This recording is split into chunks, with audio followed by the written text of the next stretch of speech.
And like when I was on the road, being in my 50s, and my husband's actually a little younger than me, and we would talk to all these people in their like 70s and 80s who were like, living full time in RVs like we were, and every single one of them pretty much unilaterally were like, I wish I didn't wait so long to do this. Yeah. Like the fact that you guys are making this work now, and that's really it, is like we have to start living life on our terms because we don't know if it's our last day. And so if there's a way to like enjoy the journey, then that's a game changer. So that inside out, like my story, has been a really important part of what I've been talking about lately. And I didn't talk about it for a while because I was like, let me just tell you what to do. Let me just be prescriptive. Martians landed. Yes. Wearing Prada suits. Yes. Drinking Henry Seltzer. Yes. Chewing juicy fruit. Yes, and? Your branding here. Yes, brand. Your message here. Yes, and? A verse about. Yes. Your product here. Yes. I'm Hersh Rephun. Yes, and? I'm a message therapist. Yes. And I have a podcast. Yes, brand. That's right, that's it. Yes. We'll help you fix the world. Yes. Or your bottom line. All right. Your bottom line. Get it. I get it. Welcome to the Yes Brand Podcast.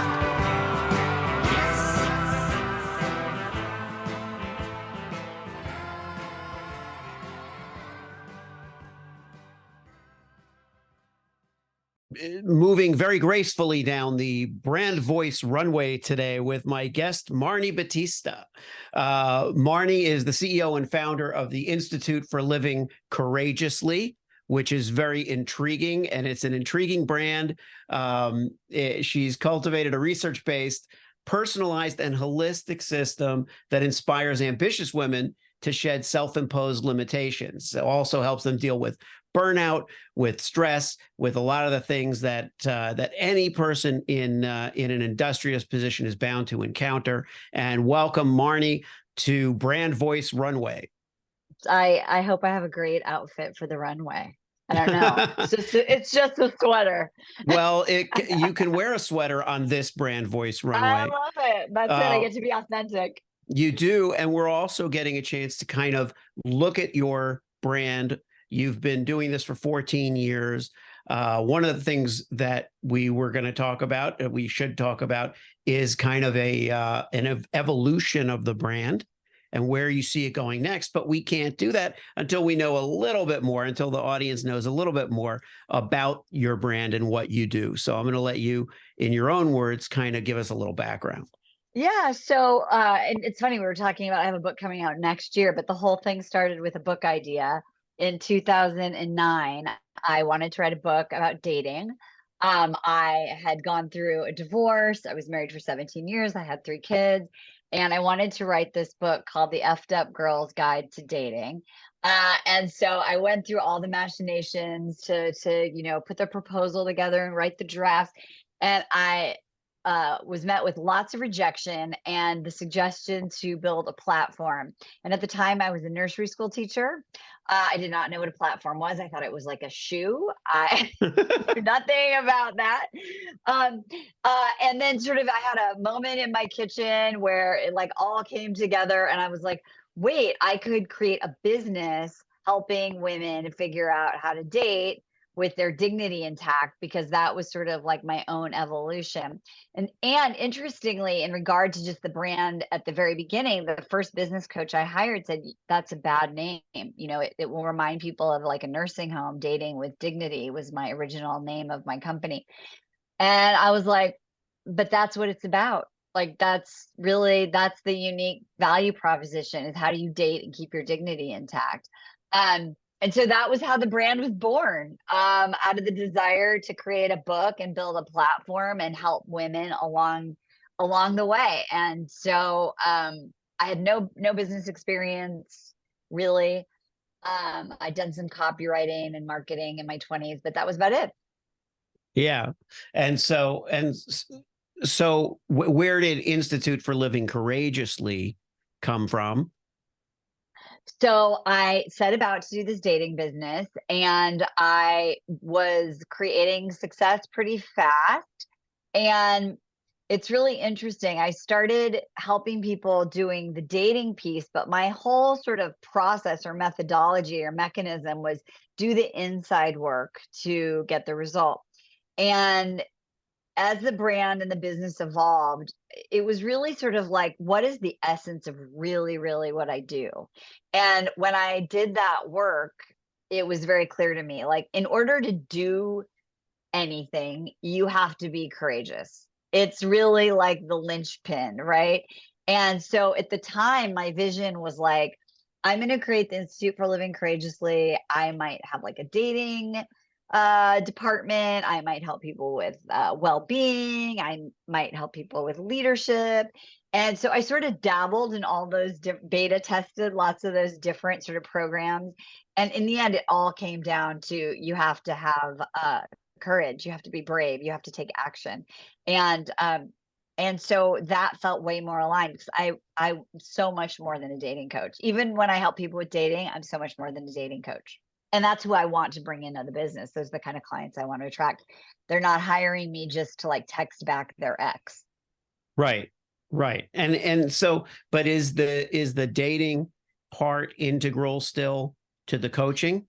Yeah. So the plot thickens, right? So after doing this for about 13 years, doing dating, I had launched a life design program. I had personally gone so far past that part of my life, right? I was now married. I was married for like 13 years. And I felt like the dating part of my business was like a bad boyfriend that I needed to break up with. Because that really wasn't my passion anymore. And I can teach people about dating and I talk about dating all day long. But what was happening was people were coming to me and they still wanted me to just fix it. And that's not what we do at the Institute for Living Courageously, right? So the journey evolved. Interestingly, in 2021, 2020, I had a really bad ski accident and I was on bed rest, broke my sacrum in 7 places. Wasn't sure I was going to walk in the same way or move. And during that time, I really had sort of a moment with myself where I realized my mom had died at 64. I was 55. And I thought, if I have 9 years left in my life, is this how I want to spend it? Wow. I really got real. When you can't move, you think. And that's when I realized that I was terrified of change. And I think that's an interesting part of the brand conversation because the business that we build, a decade before, or the dream that we had when we were 20 of the business we're going to have, and we're going to have it for the rest of our life. If we don't change the business and the brand to really reflect either our own evolution or the evolution of time, right? We all end up with a Blockbuster video, like yeah, you're just there. You're just a museum in Oregon, which I've gone to. But so I had this sort of like awareness, and from that experience, I decided to like kind of chuck it all. And went through this whole process of life design and ended up selling my house in 2021. We bought an RV and we traveled around the country for a year. And that is how I really got clear on the next evolution of my business, which is I ended up writing this book that I sold about living radically. Yeah. And in order to live radically, you definitely have to live courageously. So I've shifted. It's funny. I think of my business as like that giant 40-foot RV that I drove around in for a year. Like you can't do a hairpin curve. You can't go under a bridge that's not over 13 feet.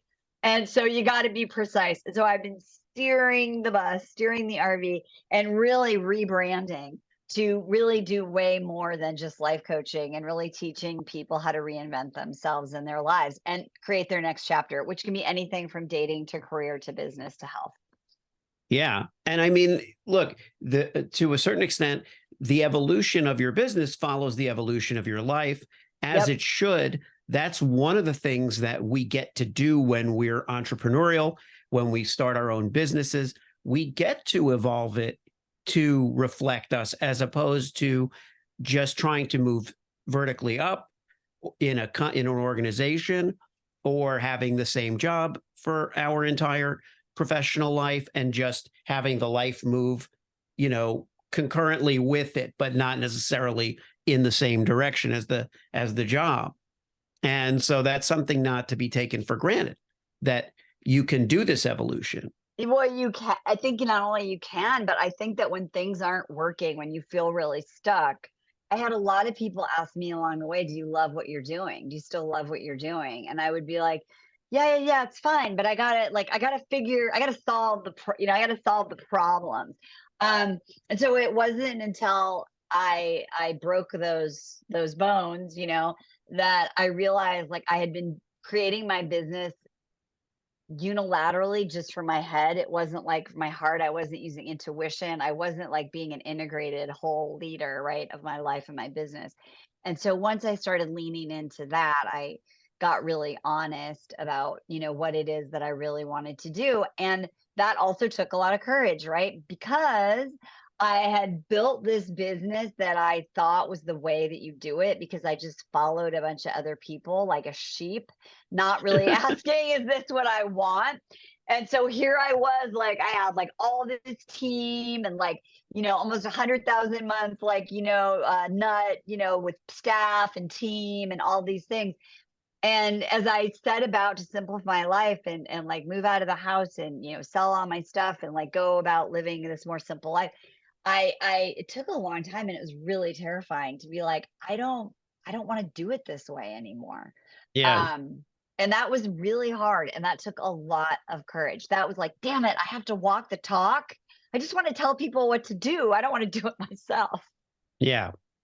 Yeah. But it's some people are maverick in their very nature. You can't even get them to follow, they're Right. not coachable. You're not going to get them to follow in anything in a straight line. But then there are others of us that have an independent streak, but also a propensity for, following. Like we don't Hmm. mind following. We don't mind roadmaps, or I say like I'm a turn by turn, person where I can look at a map and it won't mean anything to me, but I can read turn by turn directions and stick very close to them.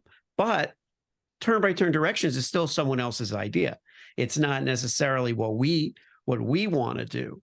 That's why when we talk about brand and brand voice, the thing that I really advocate is getting people to find out what that thing is that they're Yes. wanting to do, not what are the best practices for someone in that business, because then you're just copying and hoping, and it could be great. It could be a ton of money, could be a ton of Right. revenue, but you could be doing all kinds of tasks that you don't want to do, and just think, okay, well, this is what it is.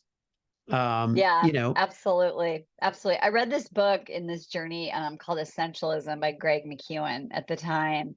And I was like, well, that kind of sums it up for me right now. I want to really know what the essence of who I am and start listening to that, and then really only do what is essential, um, and really make it mean something. And that's about not just doing things to simplify for the sake of simplifying, or to question just because you're a questioner, but to really ask smart questions and be discerning. And so that kind of really helped me be a guideline of like, what are those things that I'm going to use as my guideposts to create this next chapter of my life. Yeah. And I have that book Essentialism. I was just glancing over at the shelf to see if I could find it. But I haven't really read it. I haven't, It's great. But I love dabbling in books like that, because Yeah. you keep expanding your perspective. Let's talk a little bit about your book. Yeah. Yeah, your Radical Living Challenge: 7 Questions for a Meaningful Life. And while we're going to have to wait a little while for that book to come out, tell us about it. Tell us about it, because it seems like Yeah. you've gone from courage to courageous to radical, from courageously to radically. Tell us about the book. Well, so here's the thing. In order to do anything radical, you have to be courageous. It's really at the root. But here's the thing. So I had this accident. Before the accident, a few months before that, my dad passed away. And I was obviously devastated by that. And I came across these 7 questions because my dad was in the hospital. And so it was like the last moments, and he was sick, but I always say, like, I didn't plan on him dying that day. Like, he was sick, but that wasn't he was just supposed to go get like a checkup kind of a thing. And my dad was mumbling. He's kind of unconscious about credit cards. And I just remember being like, wow, this could be the last day of his life. And here he's like worried about, mumbling about credit cards. And it made me start thinking, like, really at the end, what makes a meaningful life? Which then led me to the opportunity where I was sitting in a synagogue. It was like the high Jewish holidays. And the sermon just happened to be about these 7 questions. And I always talk about these in terms of, like, if these questions had a better publicist, we would know them more than we know the 10 Commandments, because I think they're really juicy. They're juicy, and they're in the Old Testament, and they're 7, and I broke 7 bones, and I was like, okay, I'm listening. So I universalized them, and I started to think about, so if I'm going to redesign and reinvent my life, then I need a new metric for success. Because this old one, I don't want to be mumbling about credit cards at the end of my life. Like, I just don't think that's the answer. Really, we're like talking about what's essential. And so I did a deep dive of these 7 questions. And as a result of that deep dive, I was like, this is the book. Like, people need to know these. And so what I did is, while I was on this trip around the country for a year, I took the life design process that I went through to really reinvent my life, and I merged it with these 7 questions, because you can't do any change or make any big transformation in your life without the spiritual underpinnings that will make you feel like you're having a meaningful life along the way of the journey. I see so many people that are waiting to actually be happy. I'm waiting to retire. I'm waiting till my kids grow up. I'm waiting till my parents pass away. I'm waiting till this, right? And I was like, well, what if you could actually design your life on your terms without the grind and actually enjoy the journey, so that you're not waiting? And that's really what the book is about. The book is about, I teach these 7 questions, and I use my own life as the example, and the lives of my clients who've gone through this life design process, with the 7 questions as the new guideposts that we're going to start using to actually determine if we've lived a meaningful life. That's great. I mean, the idea of living a meaningful life and resetting, recalibrating the goalposts, so to speak, is, it's so important, because we can only seize control when we recognize how much control we have. Like, I learned that in meditation, where I went through a large portion of my life doing that thing where you're waiting for things to happen, as though you have, you're doing things. So you're not saying, oh, I'm not doing it, I'm waiting, like, like a lummox or something, but you're doing things, but you're not recognizing the control that you have. And there's so many things, as we know, we can't control, but that's that, the things that we can control, our mindset, our standards of what's important. We have all that control. And I find that that's the only thing that keeps me sane. I used to think it was the humor the defense mechanism that I had with humor. But I started to look a few years ago at the humor in reality more closely than looking at, using humor to just deflect. humor deflects, and that's okay, but it can also diffuse. It can really, it can really get us through some very, very tough stuff. And in terms of this evolution of the brand, the book coming out eventually, and then how you are marketing your brand, because we always talk about that, and the listeners always love to get tips from people who have successfully been doing it, and usually are exactly kind of similar to where you are, where they're in the midst of an evolution. So how has brand voice and branding, how has that been a part of your marketing effort? Well, it's actually been huge, right? So what's interesting is in writing this book, I hadn't not just passively wrote the book. So in the last year since I've been writing it, I've actually taught 2 tests. I call it a test drive, where I've taken people through the concepts. So I want to make sure everything works and everything is applied. And I started actually working on the brand for the book and the new brand for the business even before, like while I was pitching the book. Because I really had to get in touch with, like, so if I'm not just reaching out to successful single women, right? Because that's who I was, that was my brand. How do I expand it and get to the right person? So I had to get really, really clear on what are the new problems and pains of my ideal client. I did that a lot of different ways, not only by experimenting with different messages and testing those things like on social media, but also actually having a lot of interviews with ideal clients. And so I did about, 10 or 15 of those. I made this, I have this whole document that's like, every time I hear a new pain or a new ideal, I like put it in there. And one of the best things I got from that process, and I highly recommend it, is one of the people said, I want to live life. I'm sick of letting life live me. Oh, yeah, And I that's was great. like, I couldn't have thought of, right? I'm writing it down. I know, right? I want to be able to create a life I love without blowing up the life I have, Right. right? Like that I've worked so hard for. Check, and all of these things now are part of the messaging, right? And so even most recently, I'm still working on, like, how am I going to simplify this mechanism of transformation in a way that I can communicate it for the book, for social media, for all those things. And so what I sort of unfolded again from all this testing, creating social media posts, doing reels, right? Like, what are people reacting to? Is my process is like, I made it very complicated. I made it simple. I made it complicated. I made it simple again, right? And really, it's about revealing, releasing, and rejuvenating. When you reveal the things that aren't working, when you release it once and for all, and you rejuvenate, right?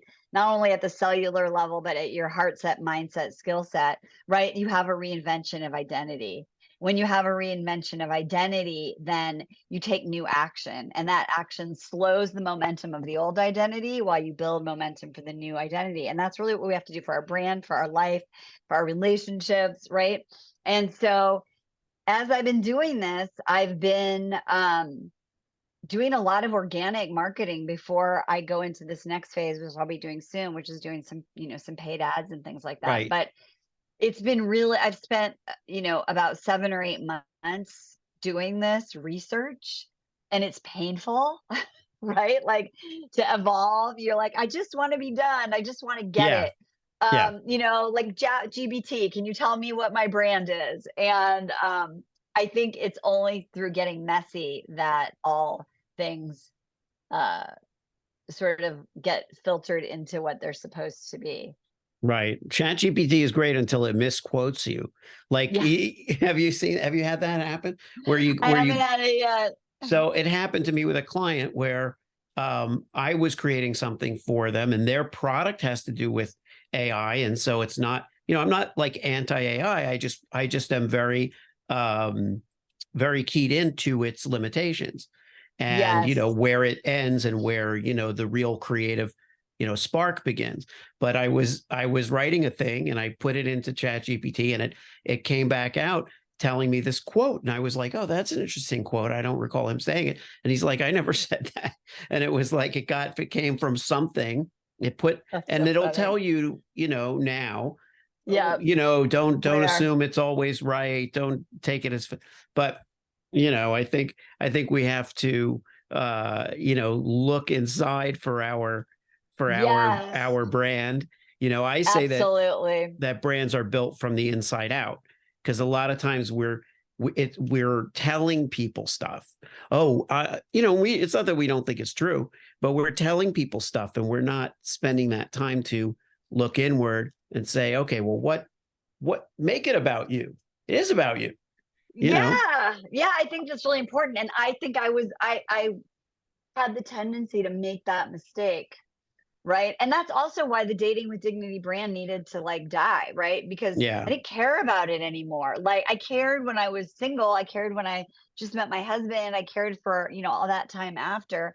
But what I care about now is this journey that I've been on since my accident. I made actually a reel the other day, and it was um, like my mission now is like I don't want people to have to go through like a wake up call, a loss, a Yeah. transition. You don't want to wait for your, and I had this happen when I was coaching exclusively on dating. People would wake up, their kids were gone, they were 58, they were divorced, and now they're like, shit, what am I going to do with my life? I guess I do want to date. Right. Like I never did that work, or I just can't wait to retire. I just can't wait to retire. And like when I was on the road, being in my 50s, and my husband's actually a little younger than me, and we would talk to all these people in their like 70s and 80s who were like, living full time in RVs like we were, and every single one of them pretty much unilaterally were like, I wish I didn't wait so long to do this. Like Yeah. the fact that you guys are making this work now, and that's really it, is like we have to start living life on our terms because we don't know if it's our last day. And so if there's a way to like enjoy the journey, then that's a game changer. So that inside out, like my story, um, has been a really important part of what I've been talking about lately. And I didn't talk about it for a while because I was like, let me just tell you what to do. Let me just be prescriptive. Right. Right. Um, well, as we kind of circle around here, Marni, and this is great. I mean, I am wishing that your book would come out sooner. I hope Me that it does. too. Let's I tell hope Hay House. we should tell Hay House Publishing that we want it to come out a little sooner. But everything has its moment, and you are living radically. You are taking your own advice. I wanted to ask you if you're still working one-on-one with clients, if it's more speaking, or how do you interact with clients? Yeah, so in this reinvention and following this idea about what's essential, I decided that I want to go back to basics, right? And so what I've been doing is I've been working with clients one-on-one, which has been a blast, like a blast from the past of where I started. And then I started a community of women, and it's really fun because people come in now and they're like, it's kind of this what I really wanted. I'm like, what do you want? They're like, I want to meet someone. Cool. I'm going to put you on the dating track. What do you want? I want to design my next chapter. Cool. I'm going to put you in the life design track. And living courageously is part of both of those things. And so it's sort of like ultimately I created what I want. I just didn't, it's like the road trip, I had an idea of where I want to go, but then shit happens and you can't go where you want to go. Right. And so you go with what you got. And then it ends up being beautiful and perfect. And so that's what I'm doing right now. I just like got rid of I was having coaches. I had a whole thing. And now it's just me, and it's like my expenses decreased like 95%, my profit went up 95%, my stress went down. And I'm able to really enjoy the business. I'm in love with my business again. We're having like the best romance. That's so great, because that's another thing that we hear a lot is scaling, you know, and I came into podcasting as a writer, and I was a comedian before that, and I was, working in advertising, but I always thought of professionally the service aspect of what I was doing. But then you hear scaling and all of this stuff, and you're like, okay, well, how can I scale? And when it came to the idea of training people under me or replicating myself or trying to do that, I was like, that is just not going to be fun. I love training like people, Right. you know, I love like sharing info, but I don't like the idea of training an army of blank and then Right. sitting in the top floor and have people telling me how much those people are making. You know, I would rather reach more people than have more people internally. That's my own thing. You Yeah. know, Yeah. I resisted No, it years totally. ago. And Well, I think that's you the know, thing. People are like, well, this isn't scalable. And I'm sort of like, well, like, what do you need to scale for? Like, how much why does it money do have you to need? what Yeah. yeah, How why much does it money do have to you need? scale? Yeah. And that's what I told a business partner of mine. We had a PR firm, and he was like, I just want, we need to, like, you know, replicate all this and have like a big giant building and have people filled with it so that we don't have to do all that work. And I'm like, well, then we got to pay 100 people. So we got to make 100 times what we're making to pay 100 people. And then it's like, what are we, how free are we at that point? So, you Well, know, yeah, but 100%. I agree with you. and the last thing, I always like to give the guest the last word. Yes. Yes. Let's speak to an audience of men and women, entrepreneurs, business owners, people trying to get to the next level, and maybe having a little bit of this plateau fever, I call it, where they've reached a certain level, but they don't know how to get to the next place. What piece of advice would you possibly leave them with? Oh my gosh. Well, stop trying harder at what's not working. I think you can't out hustle misalignment. And when there is like a lack of alignment internally, we don't love our business, we're not in alignment with the practices or the strategies or the techniques, or there's something that we're doing because we think we should do it.